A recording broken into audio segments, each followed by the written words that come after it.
భారత జాగృతి తలపెట్టిన దీక్షకు పోలీస్ శాఖ అనుమతిచ్చింది. నేడు ఉదయం 11 గంటలకు సాయంత్రం 4 గంటల వరకు ఈ దీక్ష ఉంటుంది. ప్రభుత్వ నియామకాల్లో జీవో 3 వల్ల మహిళలకు రిజర్వేషన్ల అమలులో లోపాలున్నాయని చెప్తున్నారు. అన్యాయం జరుగుతోందంటూ ఆమె ఆరోపిస్తున్నారు. భారత్ జాగృతి ఆధ్వర్యంలో ధర్నా చౌక్లో ఈ దీక్ష కొనసాగుతుంది.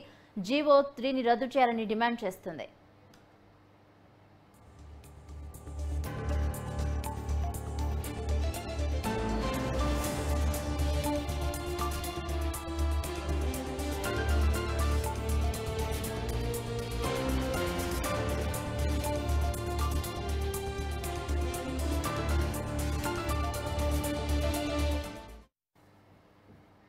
భారత జాగృతి తలపెట్టిన దీక్షకు పోలీస్ శాఖ అనుమతించింది. ఇదే అంశానికి సంబంధించి మరిన్ని అప్డేట్స్ మా ప్రతినిధి బ్రహ్మాజీ అందిస్తారు. బ్రహ్మాజీ, మార్నింగ్ రాష్ట్రం సంబంధించిన విధానంలో రాష్ట్రంలో ఉన్నటువంటి మహిళలకు అభ్యర్థులకు నష్టం చేకూరుతున్నట్టు కూడా గత కొన్ని రోజులుగా ఎమ్మెల్సీ కవిత ఆరోపిస్తున్నారు. దాంట్లో భాగంగా తన ఆధ్వర్యంలో ఉన్నటువంటి భారత్ జాగృతి నేతృత్వంలో ఈ రోజు ఇందిరా పార్క్ వద్ద ధర్నా నిర్వహించడానికి సిద్ధమయ్యారు. అయితే ఇప్పటికే పోలీసులు అనుమతి కోసం 3 రోజుల క్రితం అనుమతి కోరినప్పుడు కూడా నిన్నటి వరకు కూడా అనుమతి రాలేదంటూ కూడా నిన్న మీడియా చిట్ లో ఆమె వ్యాఖ్యానించారు.